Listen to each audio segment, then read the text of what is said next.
Look who's just got back again. Sean Keach, fresh from his festive technical break, has returned. It's not your first day back at work this year, is it? No, thankfully That's not. one heck of a break. Although I am Sean. longing for Christmas. I still sing the Christmas carols all through the year to get me excited again. Is that what you do? Yeah, I do. I don't know if my wife loves it, but I certainly do it. I actually heard a Christmas song in the loo yesterday. Lucky you. And I think it was because in our it's not in my loo, in the loos here where they pipe through music.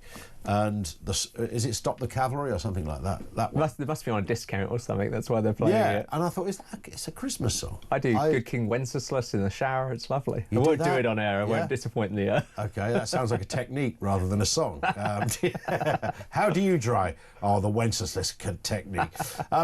Yeah, it is interesting. Like the Christmassy vibe is lovely, isn't it? And I miss it. And it would be okay now because it's winter. We are midwinter. It should be freezing cold, and there should be kind of the suspicion of snow. And instead, it's like a flipping monsoon out there, and it's not even cold. It is, but I think it's a nice time to stay indoors and just appreciate the quiet and the peace of things, which is what Christmas is great for. Read a book. Read a book. I know, but it's made so much better when it's a bit icy and chilly outside, That's not true. just peeing down.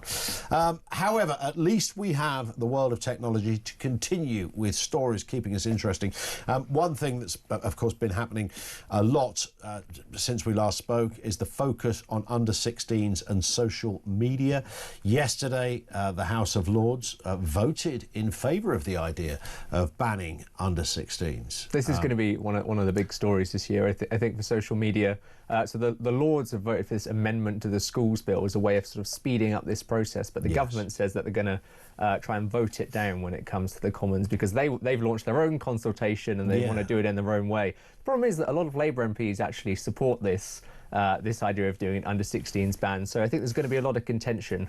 It pulls me in so many different directions, this. There is a big suspicion from many people that, and understandably, and the online safety bill is full of bear traps, and this journalistically, and this is where I think we all come in if you do this for a living.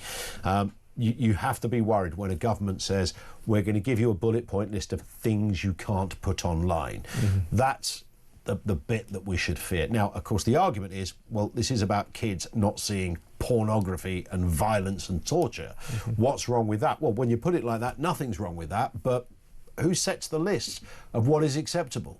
It's very interesting. The public generally supports the idea. About 75% of the public say that they do support it, and about half of those people say that they strongly support it. Interestingly, it's the children's charities that are saying that the ban is a bad idea. So the NSPCC has come out quite strongly against it. The CEO of the NSPCC says that for countless children who feel shut out or unheard, it's not a luxury, social media, it's a lifeline. They're saying that a blanket ban would take away these set spaces online for them, and it might push them into darker corners of the web. Obviously, the public is very the opposite way. They're saying, you know, we need to get kids... And it's difficult because you sort of wonder whether the public just thinks that there is just an inherent problem with social media, you know, whether there is no amount of social media that can be safe for kids. Because the tech companies will say, oh, well, we've changed all these rules, we've done this, we've done that, you know, we've brought in stricter time limits for kids, we've got the age checks, but I think, you know, for some people, they're just fed up of it and they think it's too much. Yeah, and I don't think it's not really, I don't think it's going to solve the problem, firstly, because actually what they're really saying, I mean, I agree, look, you know, most social media is for adults, it's not for kids, you shouldn't be looking at it, it's not of no interest to you, but when you get in the doom scrolling department, and I'm not talking about Twitter, most kids aren't on Twitter or Facebook, but they're on Snapchat and Insta possibly and others, so, but when you meet somebody, and we've got a couple of friends whose teenage kids have been essentially addicts of it, I mean, they might as well be talking about a kid who's on crack or a kid who's on, you know, who's drinking or whatever. The levels of, and we're talking about sleepless nights, 2 or 3 days on the trot, the kid can't go to school, they're up all night, they're on their phone, you take their phone away, it is literally like you've hammered a nail in their hand. It is that bad. And you think, it's difficult wow. because it's designed to be Moorish, isn't it? And, you know, I suppose in a way the tech companies wouldn't be doing their job if they didn't design their apps to be useful. I mean, that's why the algorithms are the way they are. But you know, it has this. And another friend of ours said, actually, the most dangerous thing that they'd encountered with their teenage daughter, who's 13, was WhatsApp. That was far more destructive than anything, because, of course, all these groups begin to form, and, you know, you're in them. Somehow you can find yourself in them without even agreeing to be in them. And there was one in particular, for the year she was in, there were, I think it was 600 kids were on the group. And kids were waking up in the middle of the night to check if they had been insulted. And when you're a 13-year-old girl and someone calls you the B word or the S word or whatever, you know, that's not something you go, oh, it's just an idiot saying it. That plays on your mind. And she felt, that the couple that I'm talking about felt that it was more destructive than anything else they'd seen their daughter on. I mean, when you think about how bullying could still be so destructive, even in the pre-internet age, I mean, it's so much worse now because it's non-stop. WhatsApp, I suppose, is particularly problematic because no one can see into it. It's encrypted, and if you're not in that group chat, you don't know what's going on in it. Yeah. And also, quite interestingly, in the Australian social media ban, because obviously last year they banned under 16s, WhatsApp was exempt from it because it's messaging. So you know, stuff like TikTok was banned, but we don't know what's going on WhatsApp, and WhatsApp wasn't banned. So, Indeed, yeah. And I can really see how WhatsApp, I don't struggle to see how WhatsApp could be a bigger problem than, you know, Facebook or something. I mean, that to me is quite easy. But it's hard, because I suppose lots of parents would say, well, WhatsApp is how I communicate with my kid when they're away from home. So it's difficult, isn't it? Well, some people now don't even know about texting because they don't see it in the normal text way. Sometimes I wish I didn't know about texting. Might be more peaceful. Well, they know about WhatsApp, if you distinguish just, you know, using your normal text thing. I mean, I always thought WhatsApp was a sort of a ropey, low... This is a weird view I've got on this. A ropey, low-grade version of your text. You know, you get your phone, you buy your phone, and it's got a lovely, beautifully built text capability within it. And then you've got this WhatsApp which comes along, which is a bit like having a camping stove in your kitchen rather than a cooker. It's funny, if you go to America, a lot of people would agree with you, because there, WhatsApp is sort of like an alien technology. Most people in America use iMessage on the iPhone, and it's very popular. And they sort of see you as strange if you're using WhatsApp. There is one organisation that are being a little more serious. In fact, I often hear this, that actually YouTube have been well ahead of the game on what you can and cannot see. People assume YouTube is, you know, it's got all sorts of horrendous stuff. They're actually quite strict on what you can look at, and they're about to get stricter with their YouTube Shorts. You're definitely right about YouTube, because they have basically a completely separate version of YouTube called YouTube Kids, which is very curated, and it's supposed to be very safe for children.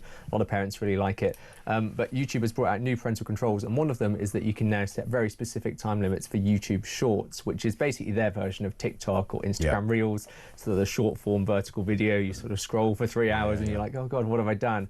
You can now set 0 time limits as a parent each day. So if you're like, my child needs to do their homework today, you can ban them completely from YouTube Shorts, and maybe they could still watch an educational video on YouTube proper about, I don't know, physics or chemistry or whatever, but they can't just mindlessly scroll through YouTube Shorts. You can also set up bedtimes and take a break reminders, but I think the controls over YouTube Shorts, I think a lot of parents will enjoy. And I think that seems like, because it is the doom scrolling, and it is the shorts, they're the ones that get the attention. You lose yourself in it, don't you? It's like 3 hours have gone by. Where did it go? I mean, I have this 1,000 cat memes. I'm arguing with my 12-year-old on the whole YouTube thing, and which is likely to become more of a problem. So he's not really on it, but once in a while he's allowed a bit of time on it, and he watches funny stuff. That's his thing. Sometimes he watches music videos. Now, when you put it like that, you go, that's fine. But of course, it's where else something might take you at some point. You only want to see, you know, I've shot up in the room when I've heard something in a lyric and thought, you know, I'm not that comfortable with that. And that's just him listening to random music on Alexa. But the shorts is where that age group find the entertainment. I think they're not going to sit and watch 4-minute videos of a bloke being pulled over on the M5, even if it is funny. That's good content. I think the interesting thing is people watch YouTube proper videos in a different way, because you search for something and you look for a specific topic. The shorts, it's algorithmic, so you don't know what's going to pop up next, and then that can take you down certain paths. And I think that's the problem for all of these sort of scrolling apps like TikTok and, you know, Instagram Reels. You don't really know where you're going to end up, and parents feel like they don't have much control over it. You know, you can see your kids' YouTube search history and what they're watching on YouTube. You don't know where the algorithm will take them on Shorts. And so having more control over that is a good thing, definitely. Let's talk about Elon Musk. Fascinated by this story. The great, I mean, this is the disruptor model, I suppose, of life, isn't it? Because he's doing it with super fast internet linkage from space. What's going on here? It's very Iron Man, but if you've been following the space news over the past few years, you will have noticed that Elon Musk is sending a lot of satellites to space. Yeah. And he has this service called Starlink, which basically beams down internet from the sky. So there's a big constellation in the sky, and you can get it all over the world, including the UK, and they've launched a cheaper new plan in the UK that's £35 a month. Previously, the cheapest one you could get was £55 a month, so it's starting to feel quite competitive. Yeah. It's a decent speed, 100 megabits per second, which is more than the UK median. So it's a pretty good offer, and I think for most people the benefit of Starlink is going to be if your normal internet is rubbish, maybe you live somewhere rural and you can't get a good, if you've got good underground fibre cables, this is a great option because all you do is just put a dish, almost a bit like a Sky dish or a satellite dish, put a dish in your house, and it can be in your garden or wherever, and it beams down to that dish, and then it just works like regular internet, so just like connecting to your normal I've Wi-Fi. heard people say that indoors it can be an issue. So satellite can't go through your roof, but as long as the receiver is outside, that's totally fine. And then it can just relay the signal indoors.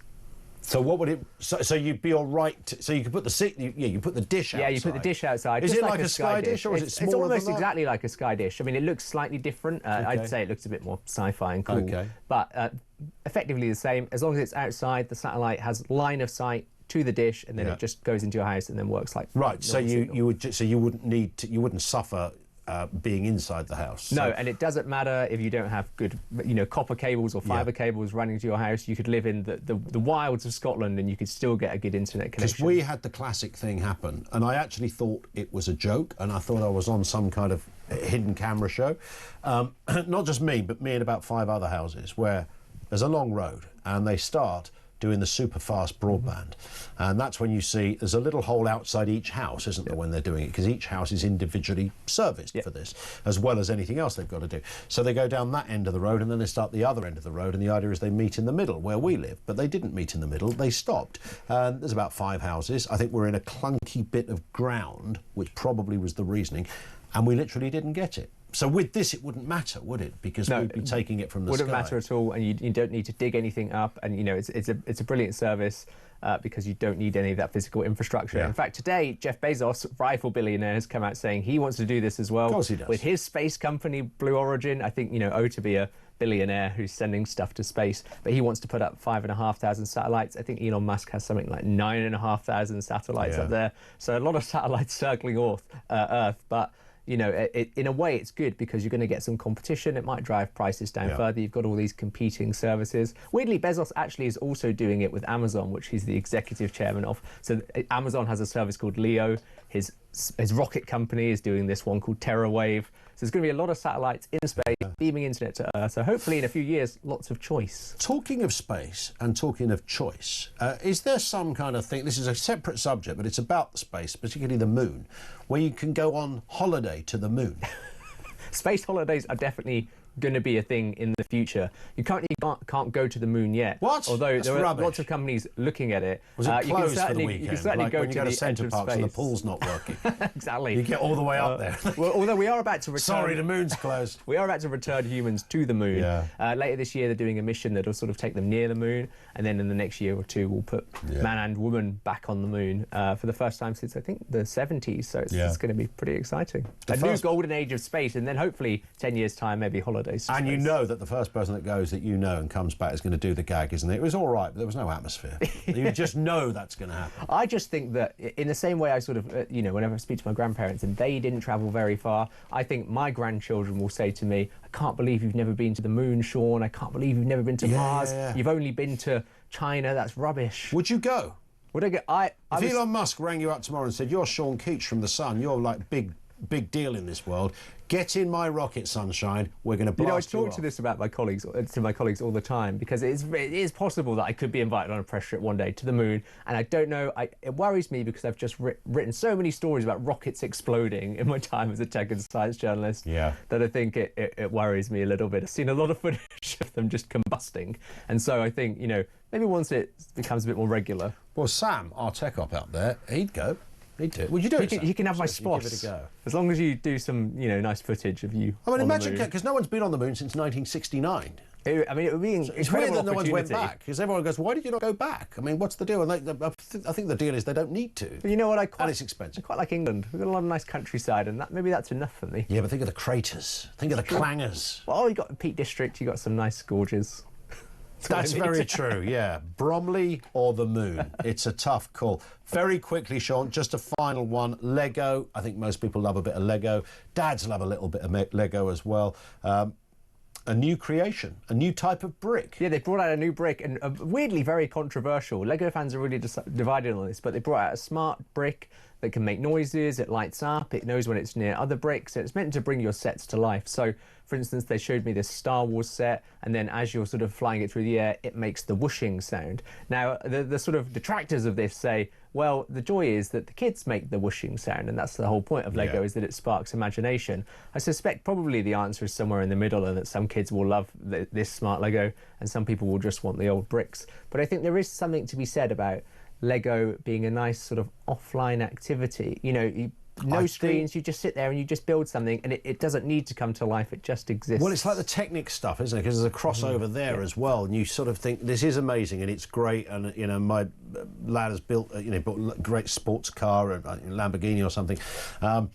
But yeah, you're right. I mean, the whole essence of Lego is that it's not on. In fact, actively, I say to my kids, because they want a game and stuff, actually, why don't we do some Lego? That's always my go-to alternative, because it's not connected. And it's a bit more exciting than a jigsaw. It's an easier sell to kids, I think. Yeah. And also, often it looks like the Death... Have you seen the Death Star? It's like £1,000, I think. You get a Death Star Lego, and I think that just looks incredible. The Death Star Lego is incredible. The problem with all of these things, we did a Black Panther one a couple of years ago, and that was troublesome enough, because they're big. You've got to find somewhere to put this stuff. And it's like 20, 30 hours to build or something. And they get dusty as well. They're hard to clean.